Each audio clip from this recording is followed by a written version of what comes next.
गुरुदेव सियाग सिद्ध योग ध्यान की विधि। आरामदायक स्थिति में बैठ जाएं और कुछ समय के लिए गुरुदेव के चित्र को ध्यान से देखें। अब आंखें बंद कर लें और गुरुदेव श्री रामलाल जी सियाग के चित्र को अपने आज्ञा चक्र पर, जहां बिंदी या तिलक लगाते हैं, देखते हुए गुरुदेव से 15 मिनट की अवधि के लिए ध्यान स्थिर करने की प्रार्थना करें। अब गुरुदेव के चित्र को आज्ञा चक्र पर देखते हुए साथ ही संजीवनी मंत्र का मानसिक जाप बिना होंठ और जीभ हिलाए करते हुए ध्यान करें। इस दौरान यदि आपको कोई यौगिक क्रिया हो तो घबराएं नहीं, ना ही इसे रोकने का प्रयास करें।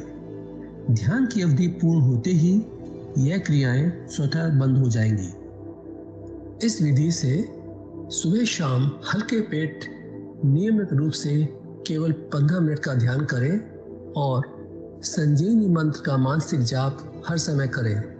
कुछ विशेष ध्यान रखने योग्य बातें। संजीवनी मंत्र का मानसिक जाप अपने दैनिक कार्य करते हुए अधिक से अधिक करें।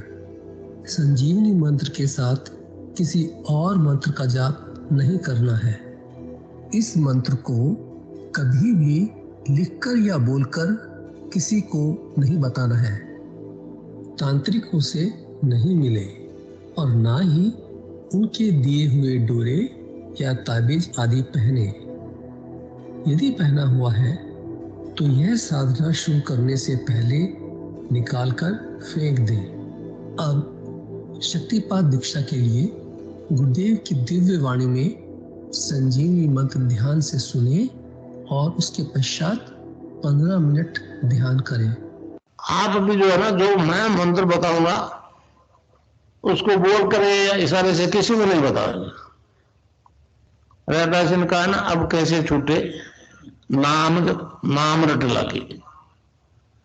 किसकी लगी नाम रट? राम की लगी, कृष्ण की लगी, ये रोक लगी हुई थी गुरुओं के। और उसका मानसिक जप करना, समझे? वो मंत्र बता दो, एक बीज मंत्र है वो। अब बरगद का पेड़ का बीज राई के दाने जितना होता है, किलोमीटर में फैलेगा, उसका होता है एक शब्द क्लिंग शब्द, क्या आधा ला में मिला हुआ, बड़ी की मात्रा और बिंदी, उसका उच्चारण होगा क्लिंग गा की ध्वनि निकलेगी पीछे। आप अंग बोलो, यहां स्ट्रोक लगता है, अंग बोलो। कभी मन ही मन बोल के देखो, अंग बोलो तो यहां स्ट्रोक लगता है। तो इसमें क्लिंग बार बार आया। अब वो लय नहीं बनती क्लिंग एक में, तो हमारे ऋषियों ने इसको जपने का तरीका बताया। Cling Krishna cling, cling Krishna cling. क्री लगनी चाहिए, क्रय नहीं क्री। एक ही मात्रा नहीं लगेगी तो राधा तत्व शामिल नहीं होगा, और राधा के बिना कृष्ण आधा। तो ये इसमें राधा और कृष्ण का मंत्र है। राधा तत्व है सांसारिक सुख देगी, कृष्ण मोक्ष देगा।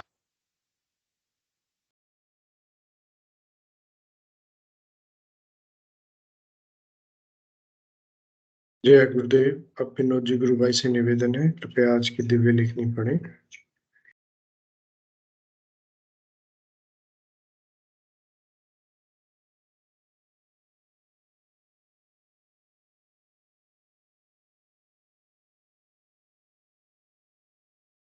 विनोद जी भाई साहब, जय गुरुदेव। जय गुरुदेव। जय गुरुदेव। जी मैं स्क्रीन शेयर कर देता हूँ।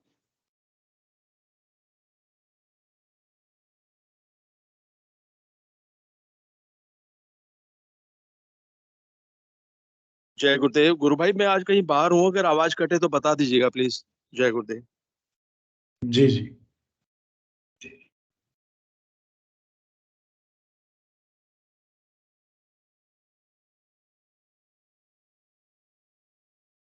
जय गुरुदेव। जय दादा गुरुदेव। जय गुरुदेव सभी को।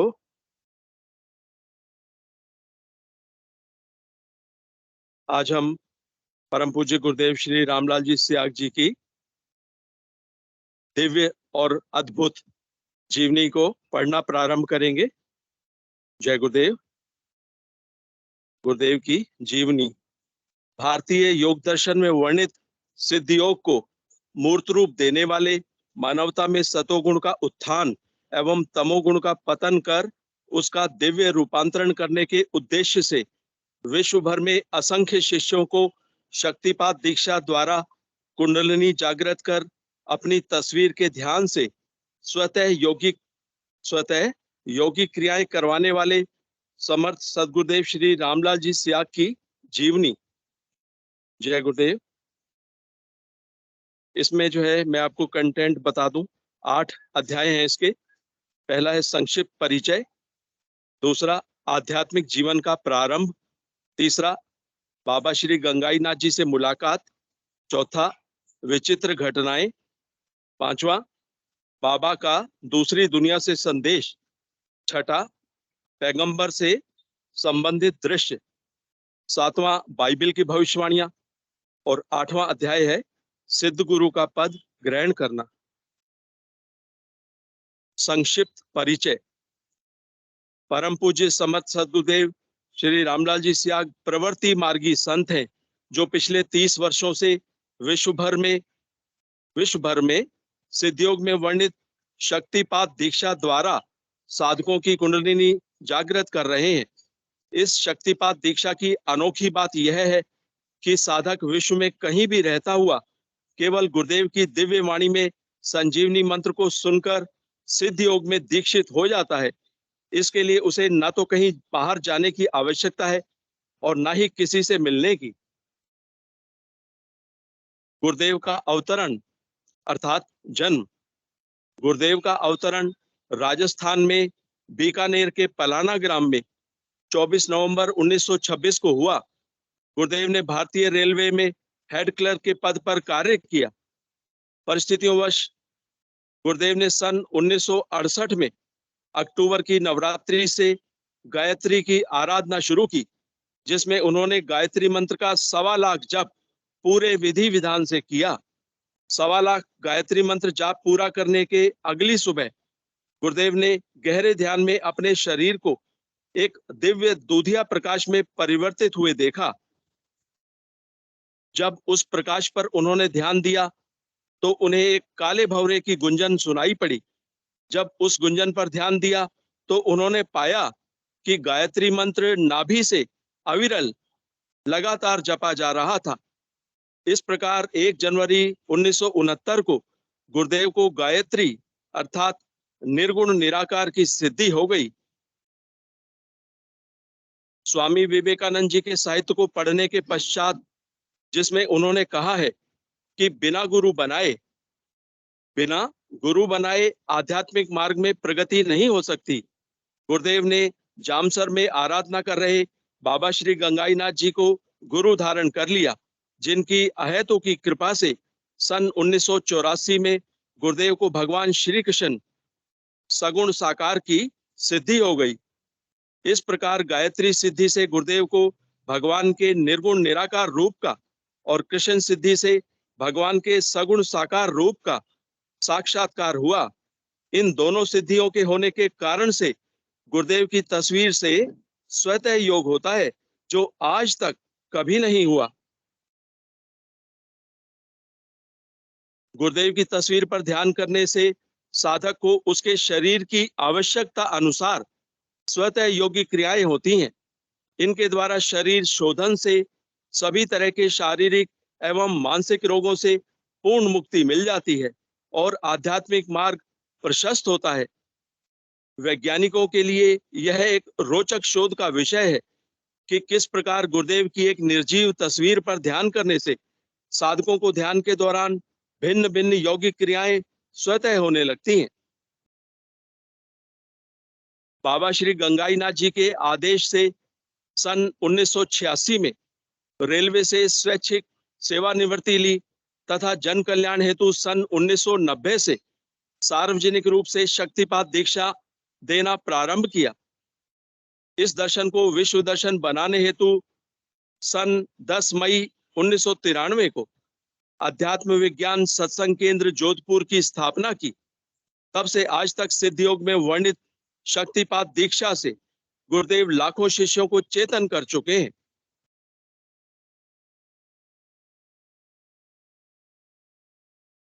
पांच जून 2017 को निर्जला एकादशी के दिन गुरुदेव ने पार्थिव शरीर को त्याग दिया। गुरुदेव ने अपने प्रवचनों में कहा है कि यह शरीर गुरु नहीं है। एक सिद्ध गुरु अपने शरीर से सीमित न होकर सर्वज्ञ, सर्वशक्तिमान और सर्वव्यापी होता है।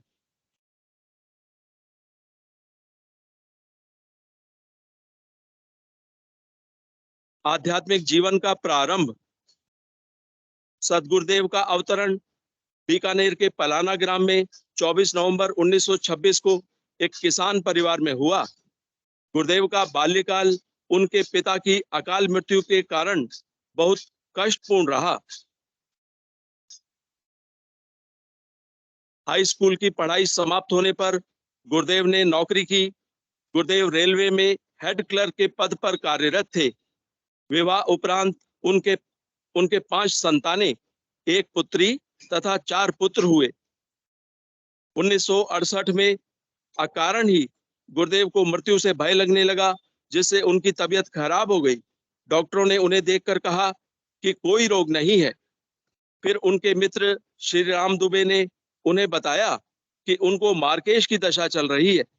गुरुदेव के पूछने पर कि मार्केश क्या होता है, दुबे जी बोले कि ये मृत्यु का सूचक है। गुरुदेव ने कहा कि मृत्यु तो सभी को आनी है। दुबे जी ने बताया कि हमारे धर्म में इससे बचने के उपाय भी हैं और गुरुदेव को 1.25 लाख गायत्री मंत्र जपने की सलाह दी।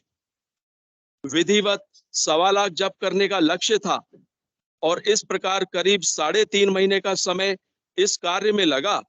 इतने लंबे समय तक भी 3.5 महीने तक भी गुरुदेव की एकाग्रता और करुण पुकार की स्थिति निरंतर एक जैसी ही बनी रही। प्रातः 4 बजे उठकर 7:15 बजे तक और शाम को 7 से 9 बजे तक यह जप का कार्यक्रम आबाद गति से चलता रहता था। जिस दिन 1.25 लाख जप पूरे हो गए, उसके अगले दिन जप करना बंद कर दिया। परंतु आदतवश प्रातः ही ठीक 4 बजे नींद खुल गई। क्योंकि जप करना नहीं था, गुरुदेव आंख बंद किए बिस्तर पर ही लेटे रहे। सन 1968 की सर्दी में प्रारंभ होने वाली नवरात्रा से जप प्रारंभ किया था, अतः काफी सर्दी पड़ रही थी।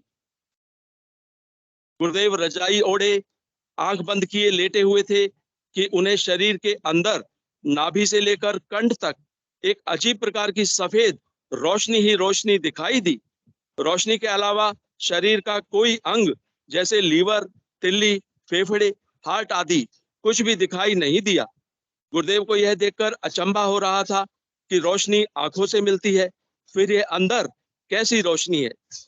इसके अतिरिक्त ऐसी भयंकर सफेद रोशनी में भी कोई अंग क्यों नहीं दिखाई दे रहा है। गुरुदेव ने जैसे ध्यान अधिक एकाग्र किया तो उन्हें भंवरे के गुंजन की आवाज सुनाई दी, जो कि नाभि में से आ रही थी।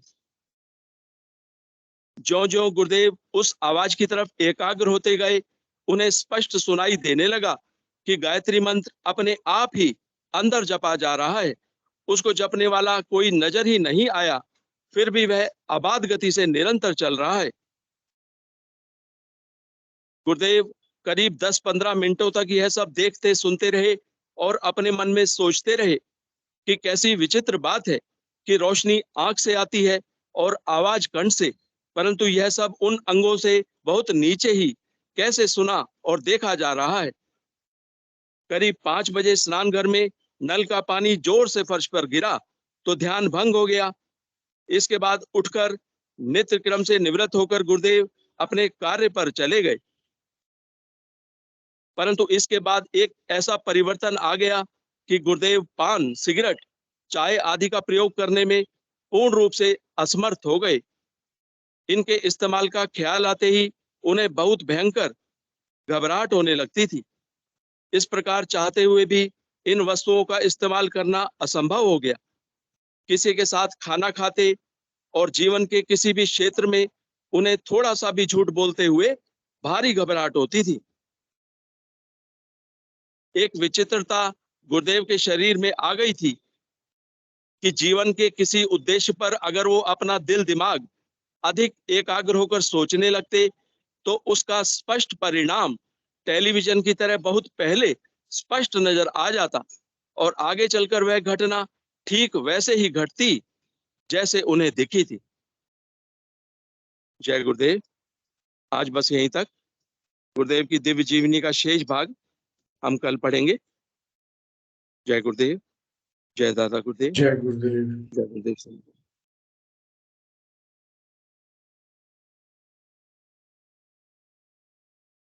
अध्यात्म ज्ञान सत्संग केंद्र जोधपुर के संस्थापक एवं संरक्षक सदगुरुदेव श्री कल्की भगवान रामलाल जी सियाग के श्री चरणों में बारंबार प्रणाम एवं दादा गुरुदेव श्री गंगाईनाथ जी योगी के श्री चरणों में बारंबार प्रणाम। आइए हम ये सेशन शुरू करते हैं। यह सेशन सुबह 5 बजे, शाम को 7 बजे एवं संडे को सुबह 9 बजे बच्चों हेतु आयोजित किया जाता है। इस कार्यक्रम में हम गुरुदेव की स्पीच सुनते हैं, सामूहिक ध्यान करते हैं एवं कोई अनुभूतियां या जिज्ञासाएं एक दूसरे को साझा करते हैं।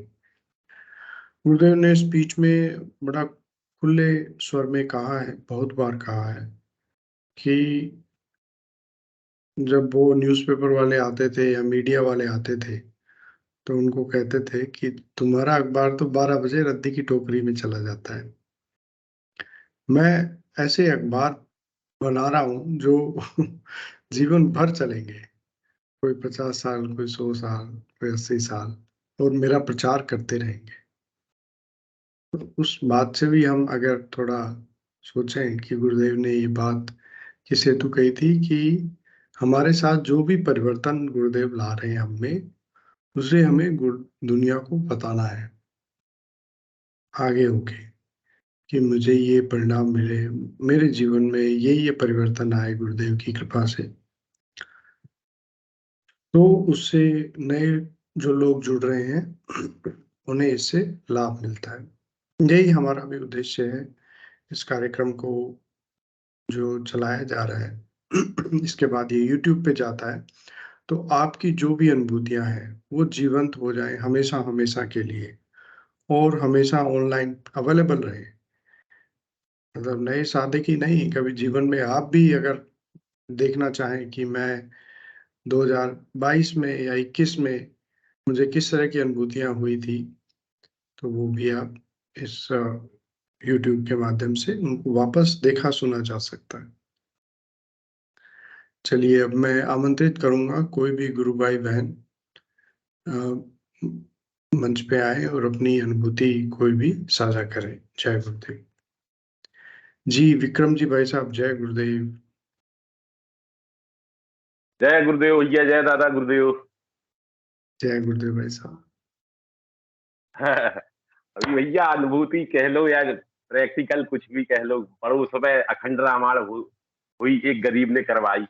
अब वो कई बार हाथ जोड़ जोड़ के बोल गया कि चाचा सुबह से रहना है 7 बजे से पढ़, वो क्योंकि वो पढ़ के तो जानता नहीं है खुद।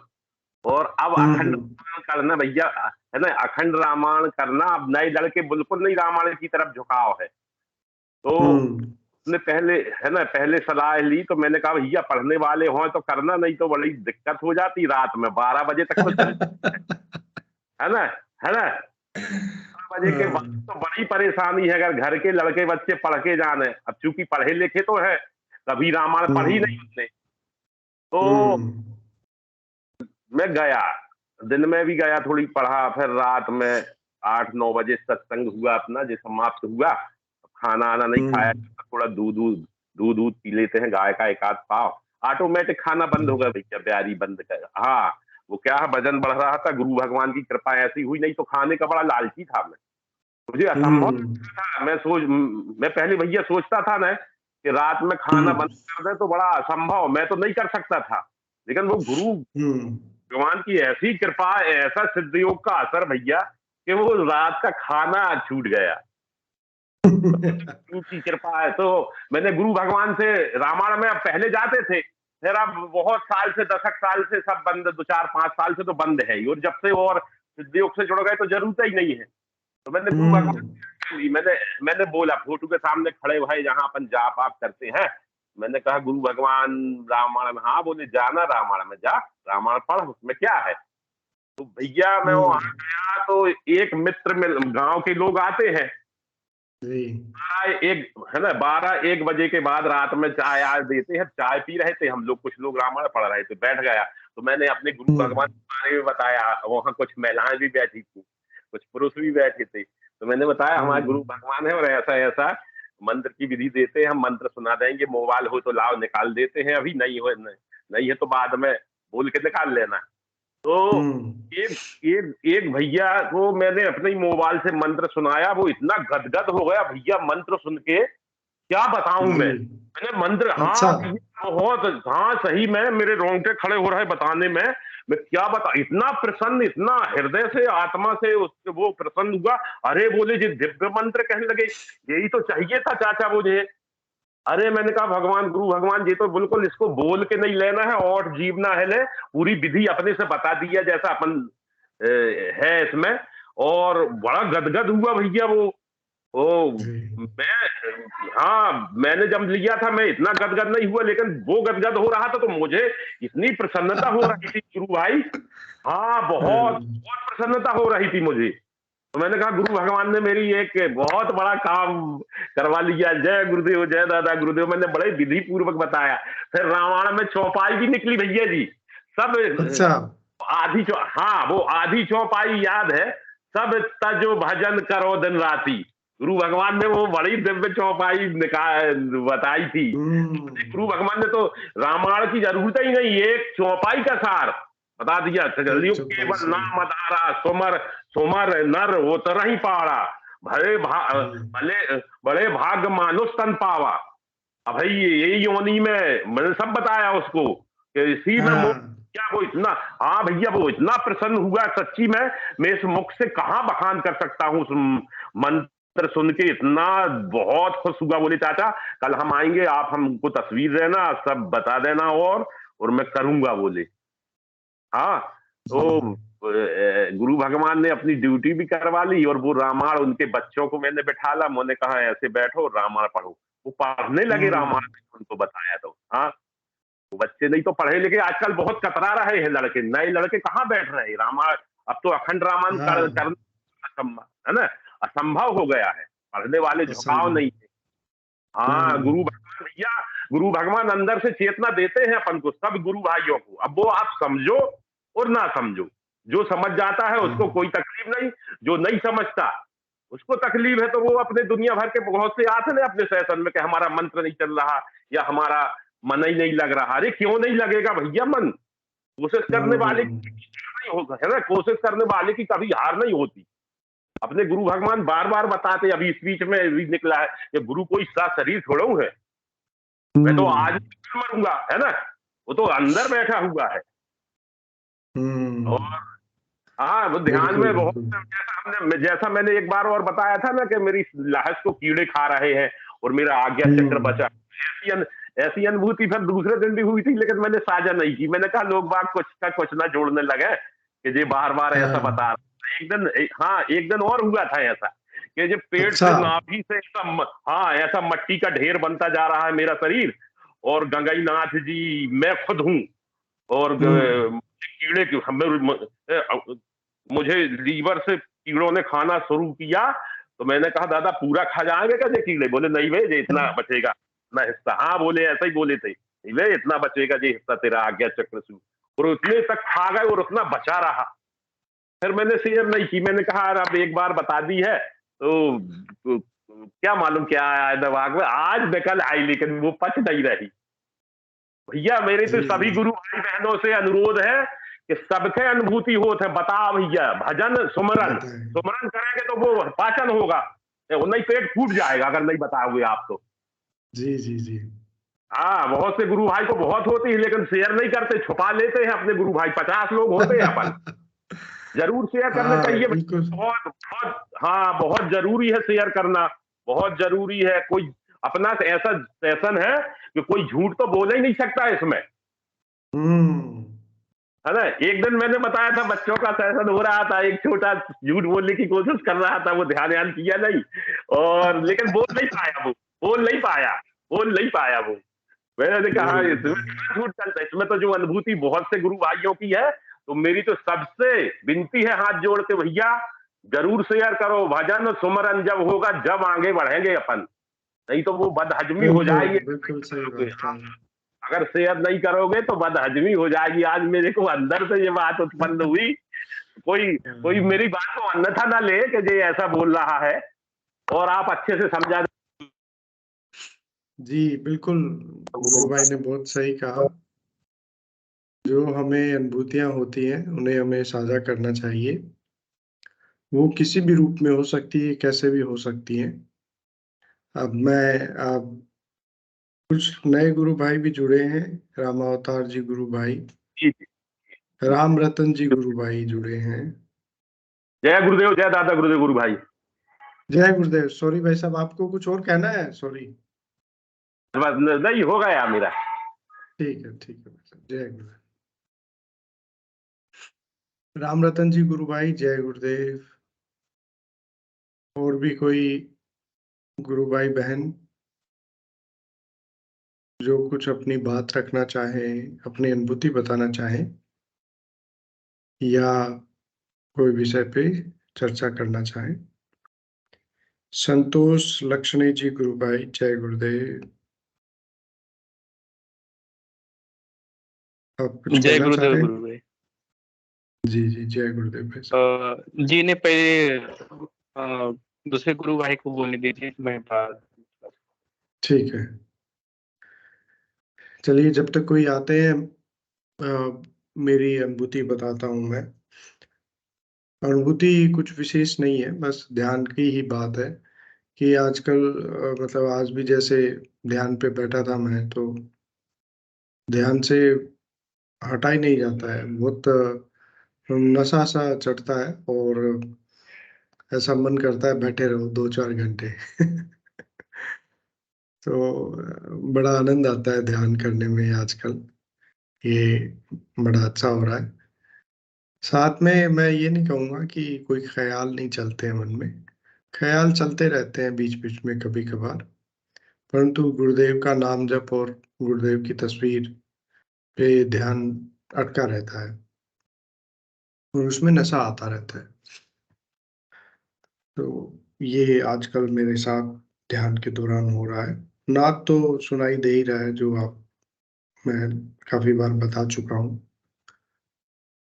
एक झिंगुर की आवाजें मुझे सुनाई देती है। जी चलिए, और कोई गुरु भाई बहन यदि अपनी कोई बात रखना चाहें, कोई अनुभव साझा करना चाहें, तो कृपया आमंत्रित हैं। और यदि कोई गुरु भाई नहीं आते हैं, तो मैं विनोद जी गुरु भाई से निवेदन भी कर सकता हूँ कि यदि कोई है अनुभव सुनाने के लिए, तो हम अनुभव जय लेंगे, गुरुदेव अन्यथा भाई। गुरुदेव गुरुदेव का स्पीच सुनेंगे। जी गुरु बहन, जय गुरुदेव। जी जी, जय गुरुदेव गुरु भाई, सभी को जय बहुत बहुत जय गुरुदेव। गुरुदेव। कल की अनुभूति है गुरु भाई, मतलब कल जैसे दशहरा था, जी कोई और भी बोल रहा है, तो हम लोग क्या है यहाँ राम में बच्चों को रावण दिखाने के लिए लेके गए। हमारे ओके। राजपटा में तो बहुत भीड़ थी। तो क्या हम्म है कि मैं स्कूटी पे जैसे रख दी, हम्म। फिर वो जो है जैसे उसके पीछे बहुत सारी गाड़ियां आ गई, निकालना पॉसिबल ही नहीं था। और इतनी पॉसिबल भीड़, नहीं। मतलब जैसे धक्के जैसे लगते हैं ना। फिर मैंने इनको हाँ बोला, बच्चों को मंत्र जप शुरू करो बेटा, अपन जल्दी से निकल जाएंगे इस भीड़ में से। क्योंकि जैसे रावण जला फिर निकलना, लोग मतलब फिर धक्के मारते हुए ही निकलते हैं। हाँ, तो हम बिल्कुल वहां से निकल गए। फिर हम आए हमारे स्टेशन पर, मतलब जहाँ गाड़ी रखी थी, तो इतनी सारी हम्म गाड़ियां थी, उसके ऊपर एक मतलब एक भैया बैठे हुए थे। तो वो गुरु भाई हम्म। आगे से बोले कि मतलब मैं आपकी गाड़ी निकाल देता हूँ, तो उन्होंने 2-3 गाड़ियां हटा के और मेरी स्कूटी निकाली गुरु भाई। मतलब अच्छा। कि गुरुदेव, और मेरी स्कूटी में क्या है, थोड़ी दिक्कत भी हो रही थी, वो स्टार्टिंग में थोड़ी उसमें प्रॉब्लम हो रही थी, तो मैं पहले से परेशान थी कि पता नहीं स्टार्ट होगी नहीं होगी, कैसे निकालूंगी। तो वो गुरु भाई मतलब वो वहां बैठे थे उसी पे, और उन्होंने आगे से कहा और निकाल दी। तो गुरुदेव मतलब ये चीज मान नहीं सकते, कैसे एक्सप्लेन करें, लेकिन हर जगह साथ में रहते हैं, हमें तकलीफ नहीं होने देते। हालांकि ये चीज ऐसे नहीं है कि हम गुरुदेव को इसके लिए कहें, लेकिन वो मतलब रहते हैं साथ में। तो ये अनुभव बिल्कुल था। सही कहा गुरुबेन। जी जी। जय गुरुदेव। जय गुरुदेव गुरुबेन, जय गुरुदेव। बहुत अच्छा अनुभव गुरुबेन ने साझा किया। अब मैं सरोज गुरुबेन से निवेदन करूंगा, कृपया आए और अपनी बात रखें। जी सरोज गुरुबेन।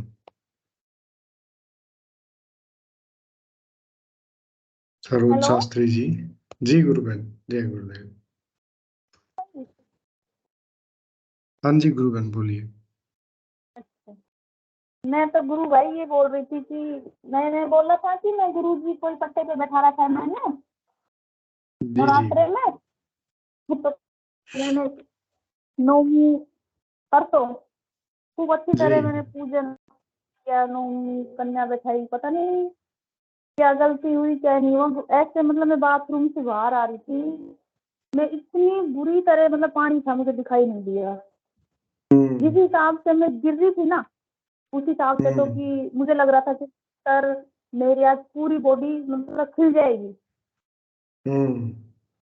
जी। लेकिन पता नहीं किसी ने क्या किया कि जो मेरा जो सर है वो तो वाश स्पेशल की तरफ कर दिया, और मेरा जो अच्छा। पैर है ना वो दीवार पर डाल दिए। और जो पैर में प्रॉब्लम थी ना, वो ही पैर मेरा वापस मोड़ दिया। अच्छा। ओके। हाँ। और कल मैंने 2 दिन तक बस मैंने ध्यान किया था सामूहिक आप लोगों के साथ ना। जी मेरी जी। 2 दिन तबीयत ऐसी हो रही, फिर ये सब बोले कि एक्सरा वगैरह करवा का। गुरु जी अगर एक्सरा मैं गुरु जी मुझे तो आप पे विश्वास है, कह रहे हो तो मैं एक्सरा करवाया होंगी, लेकिन आज भी मुझे एक्सरे के लिए।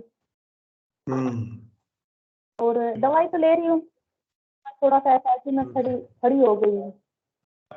ओके, बहुत तो बढ़िया मैं तो गुरु गुरुबेन। भाई ये कह रही हूँ कि जी। ऐसा गुरु जी ने मुझे बहुत अच्छा बताया है, बहुत ज्यादा। बिल्कुल गुरुबहन, आपने सही कहा। कई बार मतलब हम अक्सर सुनते ही हैं कि कोई थोड़ी से नीचे से चारपाई से गिर के भी मतलब उनका स्वर्गवास हो जाता है। और फिर जैसा आप बता रहे हैं तो जी। मेरे रूम पे खड़े उस हिसाब से मैं गिर रही थी ना, उसी हिसाब से तो मुझे अब भी लग रहा है कि देखो सबसे बड़ी बात ये है कि पूरा जी। बंद मकान घर है ना, तो देख सकते हैं।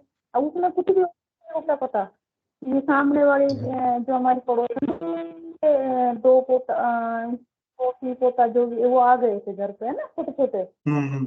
उन्होंने बुला लिया कि अब ऐसे ऐसे गिर गई है, तो अच्छा। ये भी बचाव हो गए। तो जी मैं जी जी, गुरु जी बिल्कुल खैर सही। आपने सुविधा करी मेरे लिए ना, फिर मुझे गिरा। अगर वे बच्चे नहीं होते ना गुरु भाई, तो मोबाइल मेरा फ्रिज पे रखा था, तो मैं तो यूं ही पड़ी रहती। जी जी जी, बिल्कुल गुरुदेव सारी व्यवस्था करने के बाद ही कोई इंसिडेंट करते हैं हमारे साथ, और वो भी अंदर से थामे रहते हैं। बाहर से तो हमारे कर्म है, वो तो हमें भुगतने ही पड़ेंगे। बड़ा गुरुदेव हाँ। की कृपा रहती है हमसे। जी।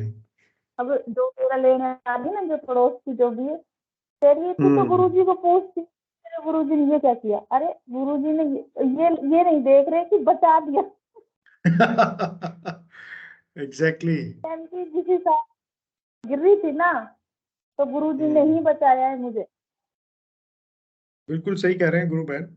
और ऐसे प्रश्न करने वालों को हम ये जवाब दे सकते हैं कि दुनिया में कोई ऐसा इंसान दिखा दो जो गिरा नहीं, एक्सीडेंट नहीं हुआ, या जिसके दुख ना हो। सभी कोई किसी न किसी को तो मानते ही है ना, किसी न किसी देवता को। जरा जरा सी फिसलन पे मतलब लोगों के ऐसी ऐसी बड़ी बड़ी प्रॉब्लम हो रही है। हो जाती और है मैं जी। मेरा इतना बचाव किया गुरु जी ने कि बहुत ज्यादा बचाव किया मेरा। जी जी सही कह रहे हैं गुरु बहन। मैंने पहले ही बोला था ना कि मैं मंत्र से घर का काम करती हूँ। बहुत अच्छी बात कही है गुरु बहन ने कि जो बहनें और माताएं घर का काम करते हैं वो मंत्र के साथ करें। मतलब मंत्र तो वैसे मैं तो हमेशा चलता ही रहना गुरु चाहिए भाई पहले जी। प्रॉब्लम है ना पैर में गठिया से ना, हम्म तो पहले हो तब, लेकिन मेरे मंत्र में घर कोई नहीं रहता ना घर पे, तो मैं तो मंत्र ही से काम करती हूँ। काम होता नहीं है वैसे तो, बहुत लेकिन अच्छा मैं जी बढ़िया काम पहले गिरा सुविधा करिए, फिर गिराया, फिर बचा भी लिया। जी बिल्कुल बिल्कुल। तो गुरु भाई मैं ये पूछ रही, मुझसे कोई गलती हुई है क्या ऐसे कुछ? देखिए ये तो गुरुदेव बताएंगे, हम कौन होते हैं गलती या अच्छाई बताने के लिए। लेकिन हाँ मतलब हमारी आस्था जो है ये आपको पता है, हमारी आस्था सिर्फ गुरुदेव में रहनी चाहिए। नहीं बाकी गुरु और भाई, किसी भी गुरु कर्म जी पे कांड की कोई आवश्यकता नहीं है हमें। ना तो नवरात्रों को पूजने की आवश्यकता है, ना मतलब किसी देवी देवता को या कोई कर्म कांड जो मतलब कोई मैंने तो बोला विशेष जी। वही पट्टे पे बैठाती हूँ, दीपावली पे भी मैं गुरु जी को ही बैठाती हूँ। बहुत अच्छा ग्रुप है। मैंने तो चलिए सारा काम गुरु है। जी जी जय नहीं गुरुदेव भाई, बिल्कुल। जय दादा। हाँ बिल्कुल गुरुबेन मतलब मेरा कहने का भाव सिर्फ यही था कि बस मन से हमें गुरुदेव से हटना नहीं है। बाहर से भले ही करते कोई बात नहीं, बाहर से भाई कुछ फेस्टिवल आ रहा है, दीपावली तो विशेष त्योहार आ रहा है तो हम सेलिब्रेट करते हैं उसको, और उसका कोई पार्ट है जो बाकी लोगों को अच्छा लगता है तो हम उसमें शामिल हो सकते हैं। बस मन से हमारे अंदर हमेशा गुरुदेव ही रहे। बाकी और चीजें मतलब जैसा मुझे महसूस होता है अब कि और चीजें एग्जिस्ट नहीं करती है, मतलब है ही जी नहीं। कोई और देवी देवता तो है ही नहीं, एग्जिस्ट ही नहीं करते हैं एक्चुअली। वो सारे के सारे गुरुदेव के अंदर ही है जी। चलिए हाँ हाँ मैं विक्रम जी भाई साहब को लेता हूँ गुरु बहन अब, और फिर संतोष जी। जी गुरु बहन को भी लेते हैं, गुरु भाई को भी लेते हैं हाँ गुरु भाई, जय जी। गुरुदेव, जय दादा गुरुदेव। जय गुरुदेव भाई साहब। मैं एक हाँ मैं इसलिए गुरु भगवान से आज्ञा लिया था कि गुरु भगवान ने कहा है अपने के देखोगे पीछे चलोगे आगे शायद गड्ढे में नहीं गिरोगे, तो इसलिए मैं तो सच्ची में मैंने रामायण में जाने से मैंने कहा गुरुदेव, तो उसका रिएक्शन भी हुआ था भैया। लेकिन तो दूसरे दिन अच्छा जब युद्ध वो वहाँ रामायण पढ़ते थे जब, तो आवाज धार निकालना पड़ती है किसी गाने के ऊपर, तो हाँ मैंने हाँ गुरुदेव का वहीं ध्यान किया बैठे बैठे। गुरुदेव हमने कहा रामायण में धार है, इतने प्रकार की लय आई भैया, इतनी लय आई कि वो 9 बजे से 3 बजे रात तक रामायण, और मैं खंजनी बजा रहा था, एक झांझ बजा रहा था, और एक हाँ ढोलक बजा रहा था। तो मैं हाँ झांझ बजा रहा था, इतने प्रकार से बज रही थी वो कि मुझे तो बड़ा अचंभा हो रहा था, जी और जी जी इतने लय निकल रही थी। मैंने कहा अरे कभी नहीं निकली। दूसरे लोग बोल रहे चाचा बड़ी अच्छी आवाज और बड़ी लय से हुई। तो उसका लेकर रिएक्शन दूसरे दिन क्या हुआ रामायण के, कि मेरा हाँ भजन नहीं चल पाया, दिन में भजन नहीं चल पाया। तो जब मानसिक जाप चलता है तो मानसिक गुरु जी। भगवान से मैं नजर नहीं मिला पा रहा था भैया। कल मैं नजर नहीं मिला पा रहा था क्योंकि मेरा जाप नहीं चला ना, मैं रामायण में चला गया, फिर दिन में जाप नहीं हुआ। अब वो शारीरिक थकान भी हुई। खंजनी बजाना 9 बजे से 3 बजे तक एक धार में, तो सब शरीर दुख रहा था, फीवर जैसी। तो फिर वो रिएक्ट, तो मैं कल गुरु भगवान से नजर नहीं मिला रहा था। मैंने फिर क्षमा मांगी, मैंने कि गुरुदेव क्षमा कर देना, क्षमा कर देना गुरुदेव। ऐसा भैया, जय गुरुदेव, जय दादा गुरुदेव गुरु भाई। जय गुरुदेव भाई साहब, बिल्कुल सही कहा आपने। हम किसी चीज में अगर शुरुआत तो हमारी भले ही फॉर्मेलिटी के लिए होती है, लेकिन जैसे चीजें आगे बढ़ती है हम उसमें इन्वॉल्व होने लग जाते हैं। वो प्रभाव ही ऐसा होता है वातावरण का, फिर वो निश्चित रूप से हमारा नाम जप पे और बाकी चीजों पे प्रभाव डालता है। चलिए लक्ष्मण जी गुरु भाई शायद है तो जी, संतोष जी, गुरु भाई जय गुरुदेव, आइए, आपने हैंड रेज किया था। जय गुरु भाई, जय गुरुदेव। जय गुरुदेव, जय गुरुदेव गुरु भाई। गुरु भाई, मैं पहले ही बोलना चाहता था परंतु थोड़ा सा मैं अपने आप से थोड़ा संतुष्ट नहीं हो पा रहा था कि ये बात बोलना चाहिए ना या नहीं बोलना चाहिए। जी जी शुरू में गुरु भाई विनोद पुरोहित जी ने जो गुरुदेव की दिव्य वाणी जो सुनाई थी, जी जी उसमें थोड़ी सी मिलती जुलती मेरी मतलब कहानी ऐसी बन रही है कि कभी-कभी मैं शराब और मतलब मांस हम्म, उस का मतलब बीच-बीच में दोस्तों के साथ खाया करता था। खा लेते हैं, और अच्छा। पर गुरुदेव का नाम जप चलते रहता था। जी अभी ये लगभग 1 महीना होते आ रहा है, मेरी जो तबीयत खराब चल रही है। हम्म और डॉक्टर मैंने कल भी बातें बहुत सारी शेयर किया था कि डॉक्टर लोग रिपोर्ट देख रहे हैं, लेकिन रिपोर्ट में कुछ भी नहीं आ रहा है, सब नॉर्मल ही हम्म आ रहा है। जी तो जी थोड़ी बात ये थोड़ी-सी एक जैसी ये लग रही है कि जैसे मैं अगर गुटखा भी खाता था, शराब भी पीता था, मांस भी खाता हम्म था। हम्म लेकिन अभी ये मन में आता है कि अगर गुटखे की अगर सुपारी अगर लेता हूँ तो मेरा जो शरीर है वो एक्सेप्ट नहीं करता। हम्म। और जैसे ही मतलब इच्छा होती है कि अब थोड़ा अच्छा हो जाऊँगा तो मुझे शराब पीना है, मांस खाना है। तो ऐसा ख़्याल आते ही मतलब थोड़ी कँपकँपी छूट जाती है, एकदम घबराहट होने लगती है होने मुझे। लगती है, जी जी जी। जी, जी। तो यही बात ही मैं थोड़ा-सा बताना चाहता था कि सेम प्रक्रिया मेरे साथ भी होने लगी है ऐसी। क्या मतलब जैसे ये बुरी चीज़ें जो मेरे मन में थी और छूट नहीं पा रही थी, चाहकर भी नहीं छोड़ पा रहा था मैं। लेकिन गुरुदेव का हम्म नाम जब करते रहता कि गुरुदेव ये कब छूटेगा मुझसे, कब छूटेगा मुझसे? लेकिन हम्म मुझे ऐसा लग रहा है कि इसका अब ये अंतिम समय आ गया है कि अब मुझसे ये छूट जाएँगी आसानी से। जी जी जी बस गुरु भाई यही बातें बताना था।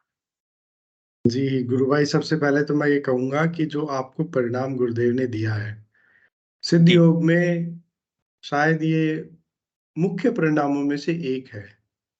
मतलब जी गुरु। मैं व्यक्तिगत रूप से तो इसको बीमारी ठीक होने से भी ऊपर रखता हूँ, क्योंकि जी गुरु मुझे भाई। लगता है कि किसी मनुष्य में बदलाव होना, ये जी, आपने कहावत सुनी होगी ना कि इंसान को कोई नहीं बदल सकता, लेकिन जी गुरु गुरुदेव भाई। उसको बदल देते हैं बड़ी जी गुरु भाई। आसान से। तो ये परिणाम है, ये वास्तव में बहुत दिव्य है गुरु भाई। और आपकी मतलब बातें सुन के बड़ा मुझे खुद को भी बड़ी गुरु प्रेरणा भाई, मिल रही थोड़ा-सा है। मैं थोड़ा-सा गुरुदेव की दिव्य वाणी सुनता था तो मुझे ऐसा लगता था कि ये कब छूटेंगी, तो मुझे ऐसा लगता था कि ये मेरा मन ही नहीं कहेगा खाने का, ऐसा कुछ समय आएगा। हाँ, लेकिन आएगा। ये जो मेरी तबीयत खराब हुई, तबीयत खराब होने के बाद जो मतलब ऐसी घबराहट, मतलब सोचते ही ऐसी घबराहट आना, तो वो आज मुझे थोड़ा क्लियर हो रहा है कि ये घबराहट क्लियर क्यों हो होती रहा है, रहती है मुझे ऐसी। क्या होती है। बिल्कुल तो बिल्कुल बिल्कुल गुरु भाई। तो ये थोड़ा-सा मतलब अपना जो चल रहा है कार्यक्रम, इससे थोड़ा-सा ये क्लियर तो हो गया है कि घबराहट मुझे क्यों हो रही है ये ऐसी, कि जैसे ख़्याल आता है कि गुटखा खाना है या थोड़ा-सा दारू हम्म पी लेना है या थोड़ा-सा मांस खाना है, तो ऐसी घबराहट क्यों आने लगती है सोचते बार मन चाहता है कि खाऊँ, लेकिन थोड़ा-सा फिर हम्म उसके बाद फिर घबराहट, नहीं, नहीं, मेरा मेरा शरीर तो एक्सेप्ट नहीं करेगा, फिर क्यों ऐसे ख़्याल आ रहे हैं? जी जी, बिल्कुल सही कहा गुरु भाई आपने। मैं इससे भी आगे एक और अनुभव एक गुरु भाई का है जो मैं बताऊंगा आपको, कि जी, वो थोड़ा यंगस्टर हैं, हमारे गुरु भाई हैं, और नए नए जुड़े हैं, मेरे संपर्क में आए थे, तो जी, उनको बताया तो उनका पहले रुझान मतलब थोड़ा बाहर की तरफ ज्यादा था। बाहर की जी, मतलब महिला मित्र काफी थे उनके। जी, और लेकिन अब वो उनका बड़ा डिफरेंट हो गया है कि मतलब बस मतलब वो अब ज्यादा इन चीजों से निकल के और जी। एक सात्विक जीवन जी रहे हैं। उसमें उनको भी बड़ा डर लगता है कि नहीं, ऐसा करना गलत है। तो ये जी, जी, परिवर्तन बिल्कुल अंदर से वैसे ही आया है। मुझे डर लगने लगता है अब। चलिए, मैं विक्की जी भाई साहब से निवेदन करूंगा, कृपया आप मंच संचालन संभालिए गुरु भाई, मेरा थोड़ा मीटिंग है अभी। जय गुरुदेव। जय गुरु।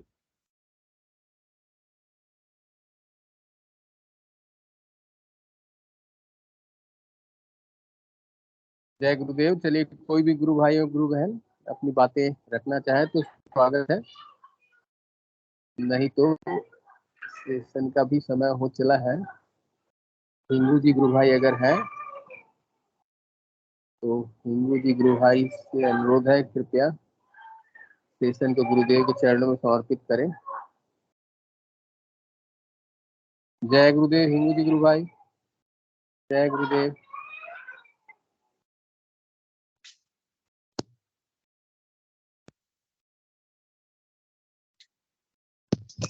जय गुरुदेव हिंगू जी गुरु भाई।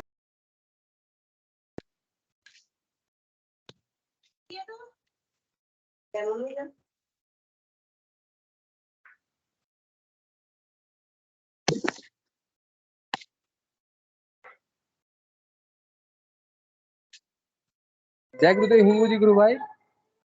भाई साहब आप भी कर दीजिए, कोई बात नहीं। यस यस, जय गुरुदेव। गुरुदेव की दिव्य चेतना जगत में सिद्ध हो, जगत व्यापी हो और जगत के कल्याण के लिए हो। जय गुरुदेव। सभी को बोलिए प्रेम से कल की अवतार की जय हो। जय जय हो दादा गुरुदेव।